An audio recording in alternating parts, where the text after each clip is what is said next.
And simply finding a posture that is comfortable and stable,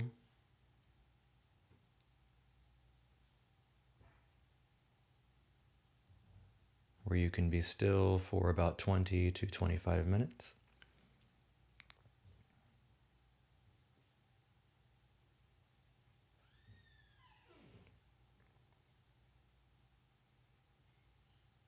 Beginning the practice by arriving in the body.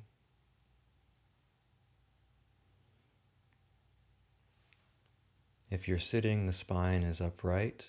If you are laying down, the spine is straight. But for those who are seated, the spine is upright. The chin may be slightly tucked with the crown of the head drifting upwards, extension through the body. The legs are grounded, the shoulders are relaxed, and the hands resting gently on the thighs or in the lap.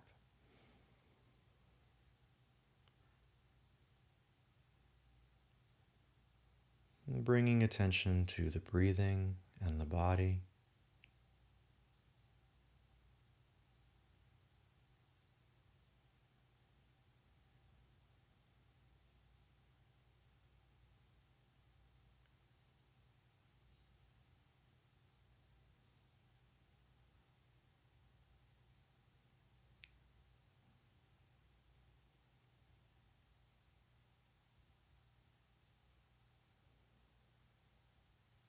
Checking in with your attitude and your intention. What is the quality of attention that you bring to this moment?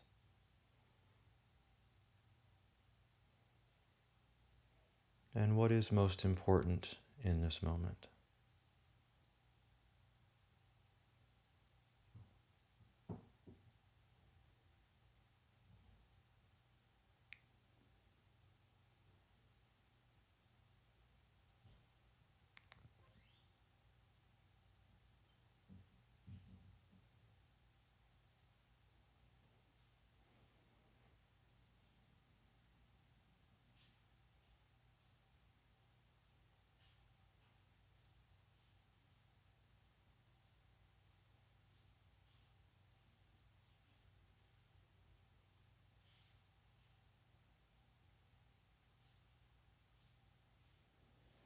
Now, in the space where you are,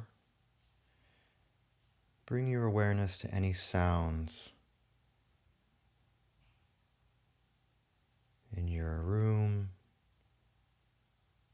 perhaps inside the body, such as the breathing or perhaps the heartbeat if it's very quiet.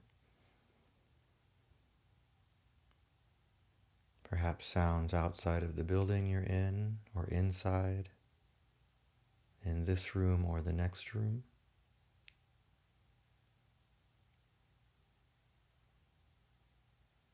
Without straining to hear anything, simply relax and receive the sounds that arise.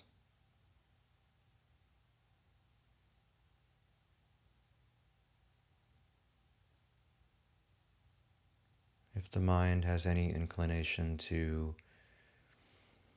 have an image or a label for what the sound is or what's making the sound, as best as you can, see if you can let that go and simply be with the sound itself.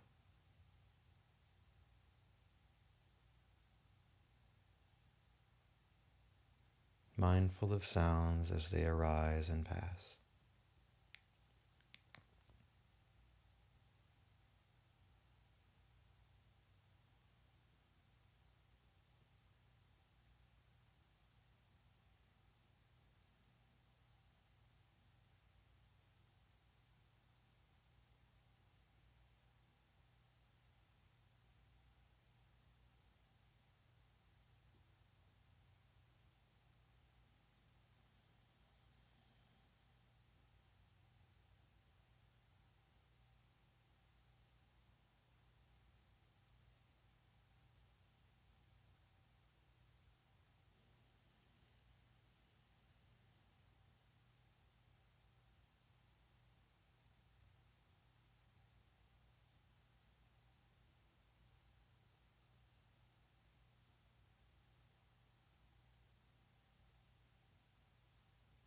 Can you be with the sounds while also remaining aware of the body and the breath? Can the awareness expand to include all of that?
And if the mind wanders, if the attention wanders, it's not a problem. There's no judgment.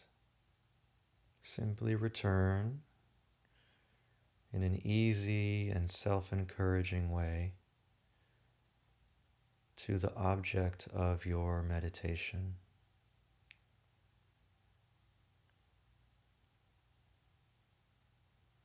It might be sound, it might be the breath, it might be the sensations of the body. Whatever it is, simply choose and keep returning over and over.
Perhaps taking a moment to scan the body for any tension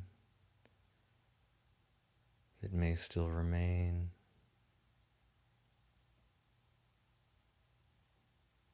And following the breath into the field of the body, you can bring a kind and compassionate attention to that place and soften. You're welcome to remain with this practice or return to the mindfulness of sound or the breath or the body But it can be useful sometimes to take a moment to release any tension that may be accumulating or releasing through the body.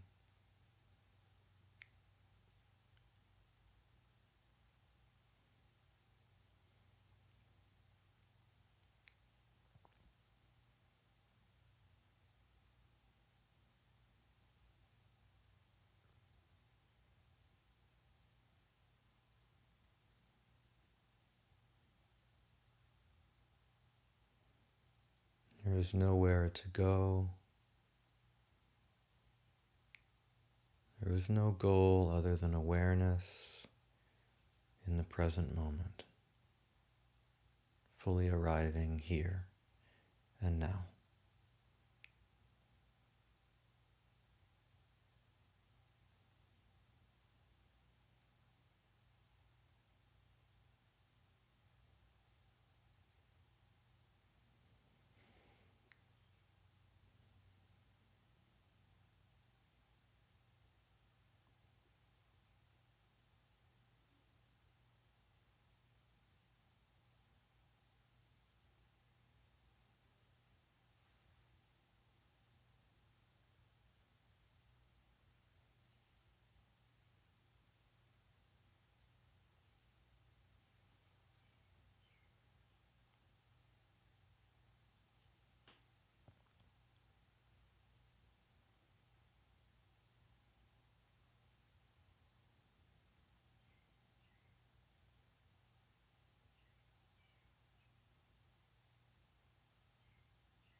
And as we began the meditation with listening, perhaps experiment with what it's like to experience your practice as a whole as an act of listening, not only through the ears, but through the entire body and the mind. Listening to the fabric and texture of your experience, without straining to hear, simply receiving what arises.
And now for the remainder of the practice,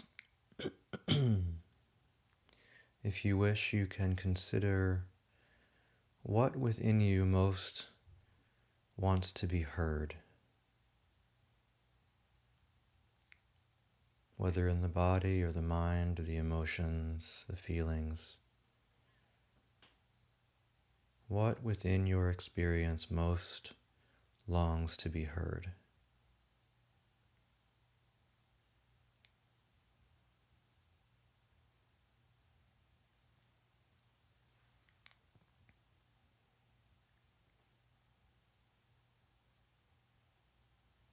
And whatever arises, consider listening in whatever way makes sense to you.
Okay, so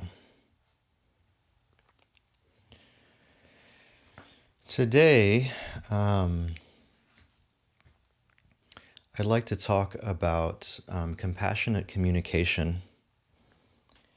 And as we just practiced in our meditation, we spent some time with listening.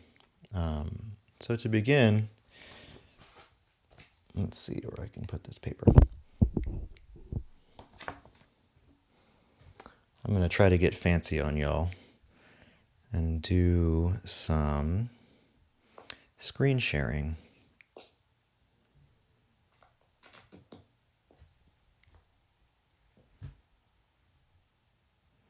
So let's start like this. Okay, is that coming through? Can you see the screen share? Okay, thanks, Theo. So yeah, this is, I thought this would be fun to share with you since we have the tech to do it. This is Avalokiteshvara.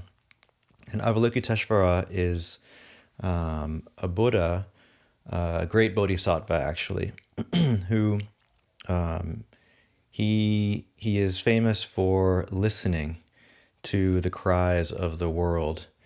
And if you look at the photo, you can see that there are numerous heads and there are thousands of arms.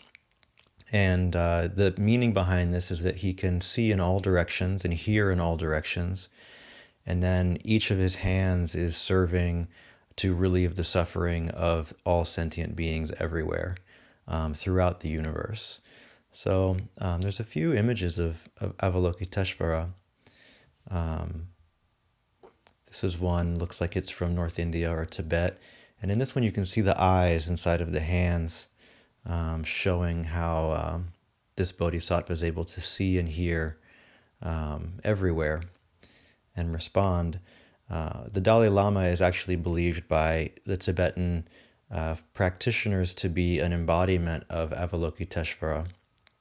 Here's another statue. Oh, my computer's almost out of power. I need to plug it in. One moment.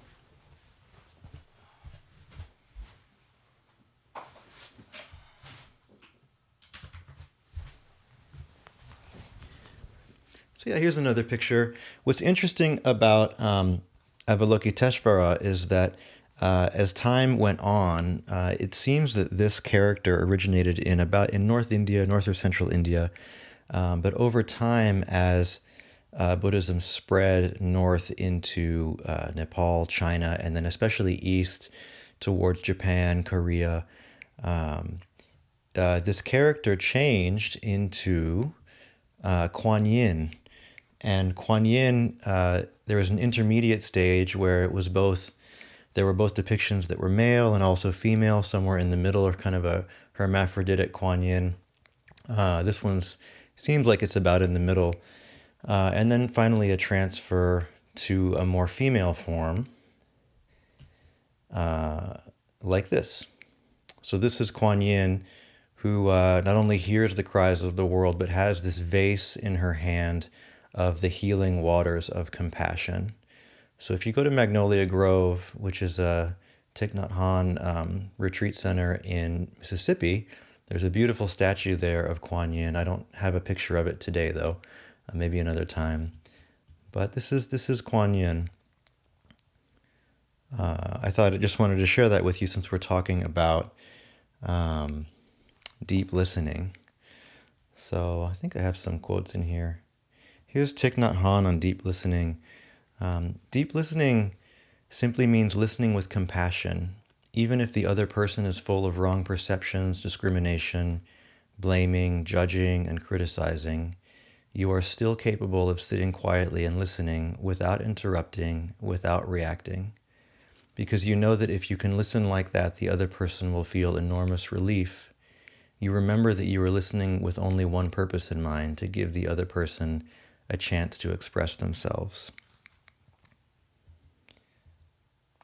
So the short version is this: in deep listening, we listen with the sole purpose of helping the other person feel heard and accepted. Okay. Let's see. Okay. So yeah, that's what we're going to be discussing today. A lot of times when we talk about communication, we're on the talking end of the spectrum, and today I'd like to focus on the listening. So to begin, I'd like to really introduce communication in general as a learned skill. It's a skill that we learn and we practice. Unfortunately, most of us probably have never really learned in a format that was helpful. I think it's changing now in some schools, but I know that when I was growing up, I learned a certain way of communicating that was a bit lopsided. So a few quotes from a few people. I actually have a lot of quotes today because I've been reading some nice books on this, and would like to share some of it with you. So from Thich Nhat Hanh, communication is a practice. You have to be skillful in order to communicate. Goodwill is not enough. You have to learn how to do it. There's a local two teachers and psychologists, Harville Hendricks and Helen LaKelly Hunt. They live here in DFW, and they're actually quite well known around the world. And they have a great communication process called Safe Conversations, which I really recommend you looking up. And we'll do a little bit of a modified format of that today. We'll look at it. But they say this: talking is the most dangerous thing most people do, and listening the most infrequent. Learning how to talk without criticism and to listen without reacting negatively makes conversation safe and communication possible. A more irreverent way of putting it is from a book. I forget the author, but this quote always sticks with me. It says, "The Bible tells us that Samson killed 10,000 Philistines with the jawbone of an ass. I am convinced that an even greater number of conversations are killed daily with the same instrument." So just an intro to talk about that we often haven't learned how to communicate very well. We've been taught primarily to focus on speaking and writing. That's what we learn in school, right? And actually speaking and writing in a particular way, and that is generally to argue to make a point. It tends to be rather competitive, needing to be right. Um, and in the context of a lot of our kind of friendships and relationships with family, kind of a one-upmanship. You know, someone tells a story, you have to top it with your story. Someone gives a fact about something they heard about, and you have to give a more up-to-date fact than what they just gave. And it's kind of this competitive spiraling that happens. I know that this is how it was when I grew up in my family. It was a very loud, argumentative style of communicating, which wasn't necessarily, didn't necessarily have bad intentions. It was just a habit pattern that can be very speedy and very aggressive. And even if people are well-meaning, they can often just miss each other in the noise of each individual focusing on themselves needing to be the center of attention or needing to be heard above other people. And unfortunately, it tends to really bring a lot of harm to relationships later in life. At least if this is something I've had to learn in my life. I didn't learn super great communication models when I was a kid, other than making really great arguments, which unfortunately isn't so great all the time. Sometimes making a good argument, you can be the right person in the room and you're the only one left in the room because no one wants to be around you. So, and if anyone's ever experienced something like that, you know you know that you're right, but it doesn't matter because no one else is there. So what we haven't been taught, we've taught a lot of speaking and arguing. What we haven't been taught a lot is how to listen. And in particular, we haven't been taught how to listen when there's something challenging happening for the other person. We're usually taught how to listen for information, how to listen to gain an advantage in the argument, to listen to gain control or to gain power. You know, knowledge is power type of a sense of listening for information. But we often haven't been taught at a young age and throughout our upbringing to really listen for the sake of listening, for the sake of connecting. And what happens is when sometimes we get into a situation where someone else is having a difficulty, especially if that difficulty is with us or something we're doing, but even a difficulty in general, we've learned in our talking focused way of learning, we've learned to talk. What do you say when someone is upset? You know, we haven't been taught how to listen when someone's upset, how to listen when someone needs to be heard. We usually have been taught, or we have habits, I would say, that we've picked up along the way of giving advice, of fixing. Sometimes there's this sense of you give kind of a philosophical overview, a comforting philosophy to kind of take away the suffering, a very intellectual approach. You might console. Some type of consoling is a little more aggressive than others. One type of consoling that we've probably all experienced at some point or another is someone telling us to cheer up, or don't feel so bad. You know, just get over it. There's the temptation to educate someone out of what they're feeling. You know, you're going to set them straight with this information that you have. There's maybe the sense of you tell someone that you're going through something, and what you get in return is a story about themselves. Or sometimes we've done that, given a story. Oh, that reminds me of this thing that happened to me that, you know, is similar, or perhaps, oh, but it was way worse. You know, still kind of one-upping. And the last thing that we do sometimes is silently or not so silently judging or criticizing the other person who's talking, usually because we're uncomfortable with our own feelings. So this is our habits. I think these are all habits that we can probably all relate to, that primarily stem from being taught how to talk and how to speak and how to make noise instead of how to be quiet and listen. So today we're going to focus on listening, which, if those of you who've done a little more study into the Eightfold Path, is an element of right speech. You could call right speech, in a certain sense, right communication. When I say right, anytime you see the right speech or right view or right mindfulness, this isn't a right in the sense of right or wrong. The translation can sound like that, the sense that it's right or it's wrong. It's more right in the sense of upright, like you're going to balance something and it's not going to fall over. It's balanced. It's, in other words, it's aligned. It's in alignment with our deepest intentions. It's in alignment with our path. It's not a kind of absolute right and wrong. It's is this in alignment with our path and our goal. So Thich Nhat Hanh, in relation to this, says, deep listening is at the foundation of right speech. If we cannot listen mindfully, we cannot practice right speech. No matter what we say, it will not be mindful, because we will be speaking only our own ideas and not in response to the other person. So, listening, and deep listening in particular.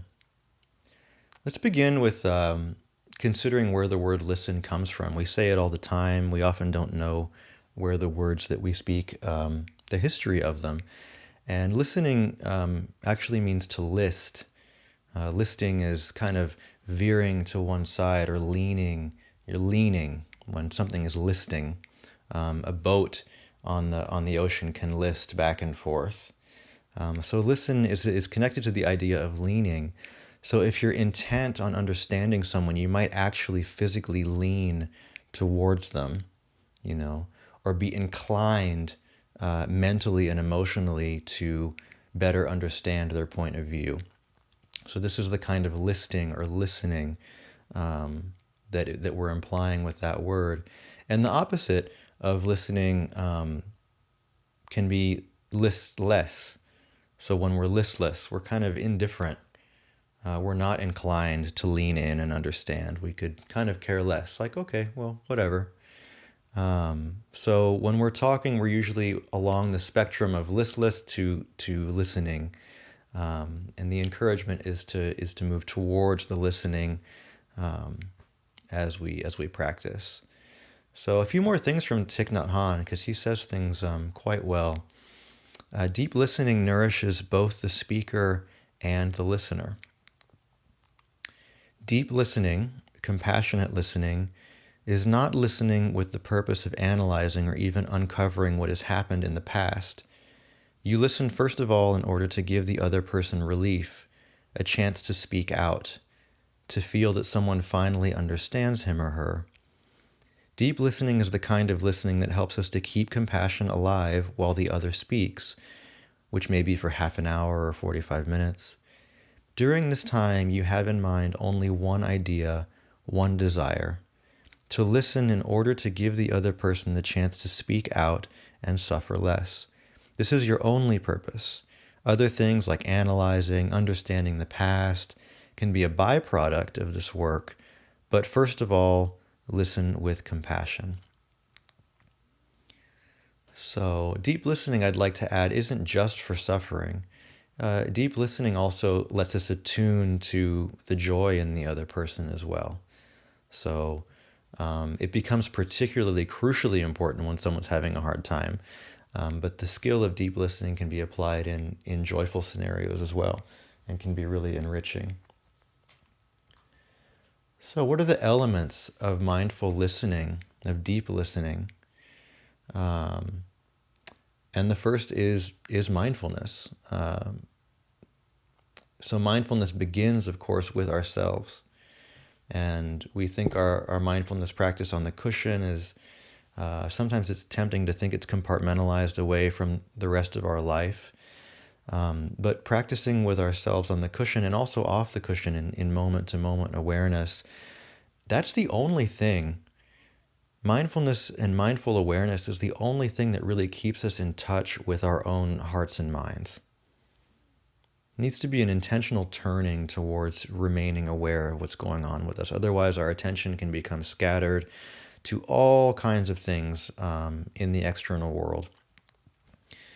So bringing non-judgmental and compassionate attention, that mindful attention, to our own experience is what brings insight. It brings understanding. When we have a deep insight and an understanding and the ability to stay with our own joy and our own sorrow, the texture of our experience, that is the foundation for being able to understand other people. When we can accept ourselves with all of our complexity and all of our ups and downs, that's how we can accept others. It also is what generates compassion within our hearts. If we can't feel our own difficulty, we have no sense of what other people go through. As Thich Nhat Hanh says, when compassion is born in your heart, you naturally want to reach out to help others suffer less. He also says, without compassion and understanding, and this is a really strong statement that he says, without compassion and understanding, you are utterly alone and cut off. You can't relate to any other human being. So that mindfulness, and particularly the mindfulness of our own difficulties, is really important in being able to connect with what other people are going through. At the same time, as I've said a moment ago, we can't just focus on the suffering alone. We also have joy. And if we neglect to nourish our joy, we can become off balance. It's hard to listen deeply to ourselves or to someone else if we don't have a reserve of good feeling inside of us. It's too easy to tilt into despair. So include joy in your mindfulness, and that's throughout the day. So throughout your day, ways to do this is just pause to enjoy whatever elements you find that are joyful in your experience. You can look at the flowers that are blooming this time of year, the blue sky, time with friends. If you're lucky enough to be near nature, you can go for a walk. Hearing the sound of the bell, if you have a bell at home, or if you hear the bell during our meditation practice, can really be a source of joy to bring us back to ourselves, to bring us back to the joy of breathing, that we can breathe, that our bodies are healthy, that we're able to be here, and our meditation practice itself. So really cultivating a mindfulness of the totality of our experience, to listen to the whole of experience. There is a practice that is involved in this called circulating emotions and mental formations.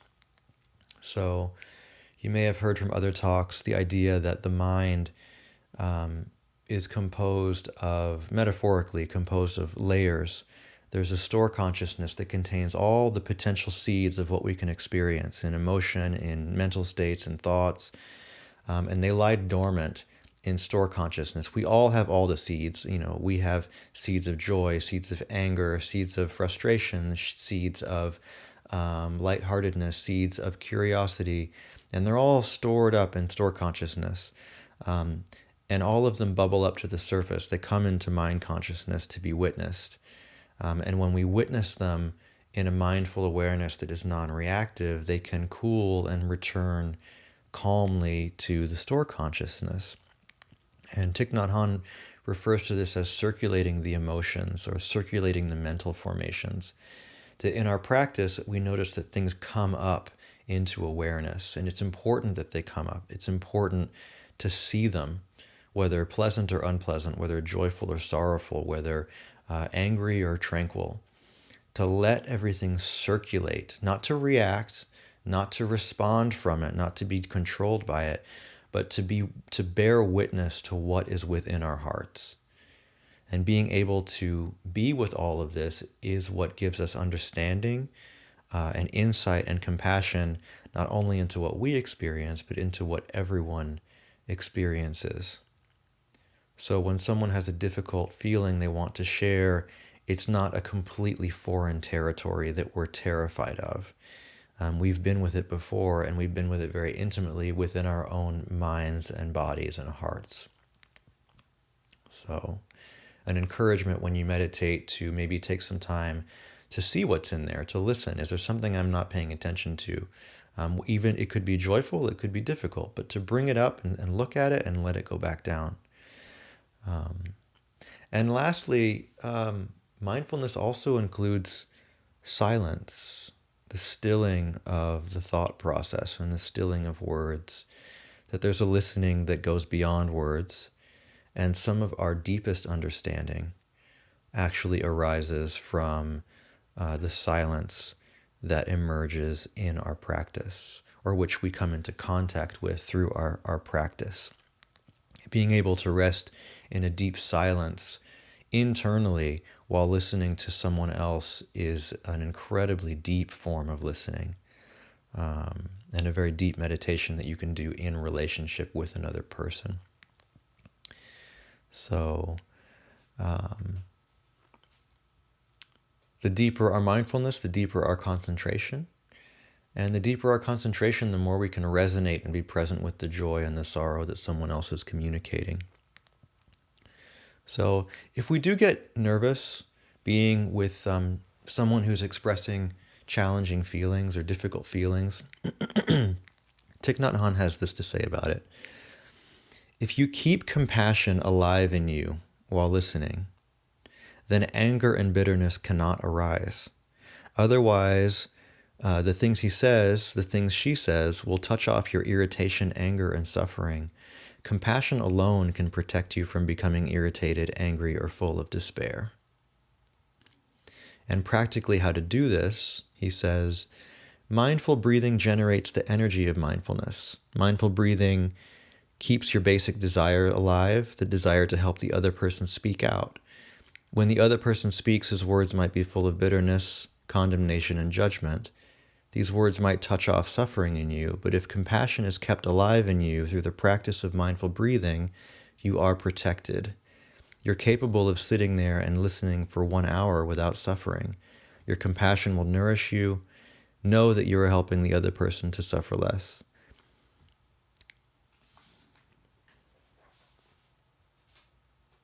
Compassion is born of happiness and also from understanding. This is about nourishing the joy. When compassion and understanding are kept alive, you are safe. What the other person says will not make you suffer, and you can listen deeply. You really listen. The quality of this listening is the fruit of your practice.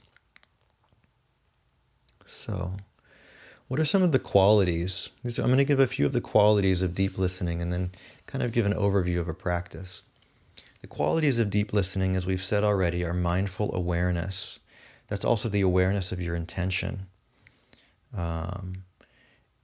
Deep listening is its own intention. I encourage you to refrain from any intention that's about fixing the other person or solving their problem. Deep listening is enough by itself. You can problem solve later. The listening itself, the presence itself, is what is most important. Release any agenda other than to hear and deeply understand the other person. Just like in our mindfulness practice with ourselves, it's a non-judgmental awareness. So no criticizing or evaluating mentally or verbally, condemning or forming opinions, no inserting your personal story. You only seek understanding. So the first quality is mindful awareness. The second is empathy, and this is really important. Empathy. That's the ability to imagine ourselves in someone else's situation. Imagine what they might be feeling, how they might be perceiving. And this is a learned skill. If we haven't experienced this a lot as we grew up, it's something we need to learn later. It's a learned skill, often learned non-verbally. So when we're empathy, to clear up a confusion about empathy, to empathize doesn't mean that we agree with the other person's perspective. I can empathize that someone's really frustrated or really angry or really sad and really understand where they're coming from through their perspective without joining them in their perspective. I don't have to agree that their viewpoint is what I align with, but I can still feel for them. I can still see where they're coming from, and I can still have compassion for where they're stuck or for where they're suffering. So you don't have to agree with someone to have empathy. This is a common block to feeling empathy with another person, especially if you're in conflict, is, oh, but if I let in an awareness that this other person is actually feeling something really painful, then that means I'm going to have to agree with them and kind of lose my own perspective. And that's not the case. Empathy doesn't surrender your own view. It just lets you resonate and understand someone else's with compassion, which is the important piece. So mindful awareness and empathy. And then third is acceptance, which is a part of mindful awareness. It's part of that non-judgment, really. Just accepting the other person where they're at, particularly even if we dislike their words or their actions. So just like you can empathize without agreeing with the perspective, you can accept another person without liking what they say and do. And this is a really important skill of distinguishing between a person's actions and the person themselves. That we are not what we do. That a person is not irredeemable because they make a mistake, or in an ignorant view creates harm for themselves or others, or say things or do things that are harmful. It's really important to distinguish between the behavior and the person. There's always a chance for the person to grow and to learn. And that also includes ourselves. This is a good way to address any times we have the tendency to really criticize ourselves for making a mistake or doing something we regret. So distinguish the person from the behavior. And the last kind of suggestion when listening before we get to the practical stuff is regarding strong feelings. Like when someone really has a lot of strong feelings, the encouragement here is to, as best as possible, not to be too afraid of deep feeling. And the more you're able to contact your own depth of feeling in your own mindfulness practice, the easier this becomes. But when someone else is expressing deep feelings, just put a little reality check in there. When we're really activated, when our brains are really activated, we're really emotional. We're often not expressing an undying truth when we talk. The things that we say, we might actually reconsider later. So feelings change, strong feelings particularly, they can change really in a moment sometimes. And what someone says when they're frustrated or angry might be completely out of alignment with how they live the other 90% of their life. So when listening to difficult stuff, it's helpful to keep that in mind, that emotions carry power, but the perspectives that they sometimes carry are really temporary. They're temporarily moving through this person. So, but sometimes being able to express what they're feeling or what we're feeling for a moment can sometimes actually be really useful, just to remove that out of the way so we can be calm and process more clearly. So, so that's kind of the nuts and bolts of listening.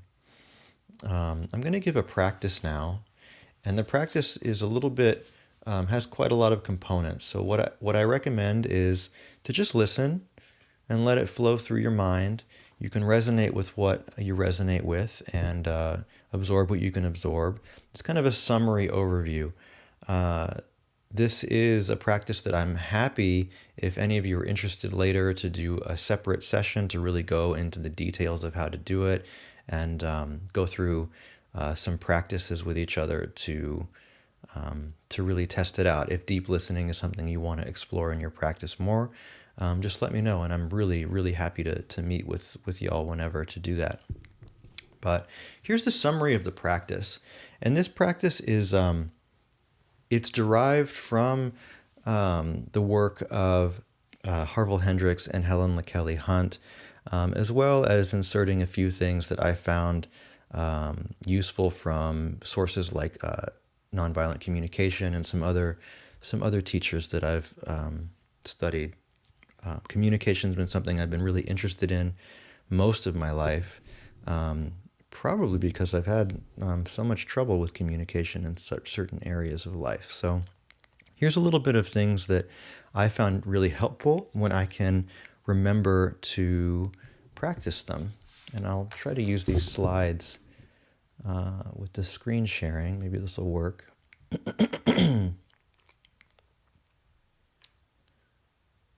Okay.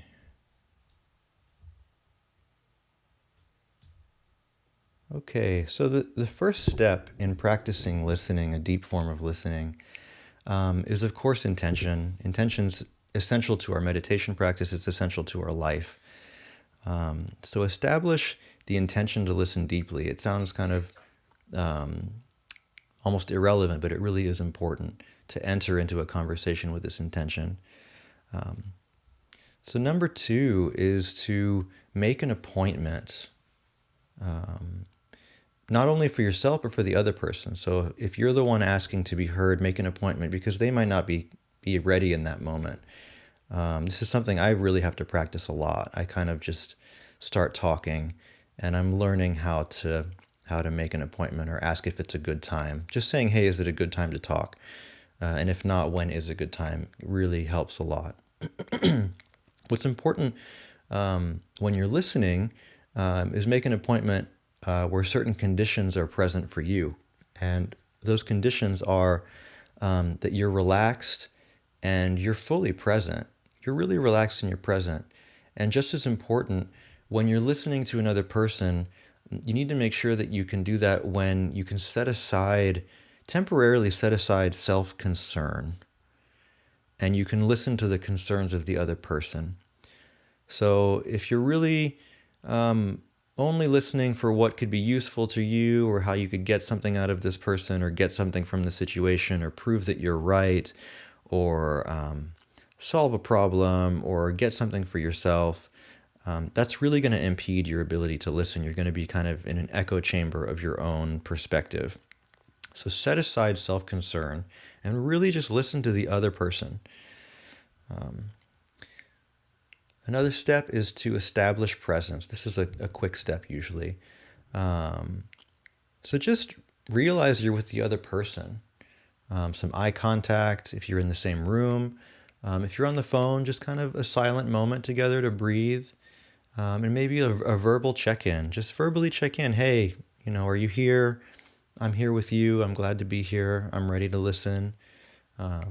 Establishing that presence is really, really useful because that connection is what's important when we're both sharing and listening. So as the person starts to talk, mirroring. There's going to be 3 key components in this list, and we'll see them in a minute. This is the first one, mirroring. So really reflect back what you're hearing the other person say. If they say, I had a really hard day at work, nothing really went well. The way to mirror that is often simply to say, you had a hard day at work, things didn't go so well. It's so simple. It's so simple to reflect back, and it's something that we weren't taught when we were growing up, just to mirror each other. And you can paraphrase, you can shorten it if the other person's comfortable with it. If emotions are really high and it's an important topic, paraphrasing might not be the best approach. It's better to really just mirror as close to what they said as possible. But just repeat back what you heard, and then afterwards say, did I get it? Sometimes you don't have to say, did I get it? Or did I understand? Sometimes when you repeat back, hey, you had a hard day at work. Things didn't really go well today. They will naturally continue with what they're saying if they feel heard. But in the case there's a silence, you can actually ask explicitly, hey, did I understand that? Did I get that right? Did I get it correctly? And following that is the sense of welcoming. So all you say is there more? Is there more you want to say? You're telling the other person that you're listening. You're saying, hey, I'm still listening. You don't have to cut yourself short. You don't have to hurry. Is there more that you want to say? Tell me more. Really important. And then they may tell you more, and you continue mirroring and welcoming more information. And then validation is really important. Validation is an important step. I don't expect you to remember all this. As I said, just let it flow through you and let what sticks. What is interesting to you fall and be digested. So you validate the other person. And what that means is that you say that it makes sense to me, and what makes sense is, and then you say what it is. It's a willingness to step into their perspective. You're not saying that you agree with them. You don't have to agree with them. This is a lot like empathy. I don't need to agree with what the other person is saying, but you can hear what they're saying and say, this is what I'm hearing. And you know what? From the perspective that you're coming from, it really makes sense to me that you would feel that way. If you saw the situation the way that you're telling me, it really makes sense that you're feeling that way. This isn't a place to say, but I don't agree with you. Don't put your opinion in there. Don't argue. Really hear them. Hey, it makes sense to me that what you're saying, it makes sense to me that you'd feel that way or see things that way. It's validation. And finally, empathy is empathizing, and that's imagining what they might be feeling. So, okay, it makes sense that you would feel that way based on what you told me, and I imagine that you might be feeling scared or sad or frustrated or upset. You imagine, then check in. Is that what you're feeling? Is that accurate? And is there something else that you're feeling? Help me understand what you're feeling. And the process kind of cycles through this mirroring, validating, and empathizing. You're going to go in a circle for the duration of the practice, the duration of the period in which you're practicing deep listening. And just by doing these 3 steps, mirroring, hey, this is what I hear, am I understanding you? Validating, I really hear you, and it makes sense that you would feel the way that you do. And then empathizing, I really imagine that's hard for you. I imagine you're feeling really sad or really scared. If you can do these 3 core practices in an ongoing way without becoming reactive and maintaining a compassionate heart that wants to really understand the other person, it is so powerful for that person to be heard in this way. Really, really powerful. If you can imagine a time when someone listened to you, when they really got you, when they really reflected back to you that what you're experiencing is valid, what you're feeling is okay, and it makes sense, and that they get you, they understand. They don't get you because they are just saying it, but they get you because they're checking in with you, and you really feel that they're resonating. These are some of the best moments we have of when someone listens to us. It's really relieving to our heart. So, and the last piece of the practice is gratitude. So remember to thank the other person. When someone is willing to be vulnerable and willing to really share what's really going on with them, that is a gift. Even if what they're saying is difficult, the fact that we can have that kind of vulnerability with each other, in particular when we're in difficult moments, is extremely precious. So always remember just to say thanks for sharing. Just say thank you. So that's deep listening in kind of a whirlwind tour practice. I don't expect you to have remembered all of that,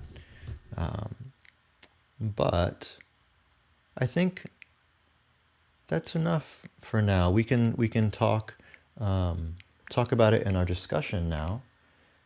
Anything that has come up for you around this topic, we can chat about. Let me turn the recorder off.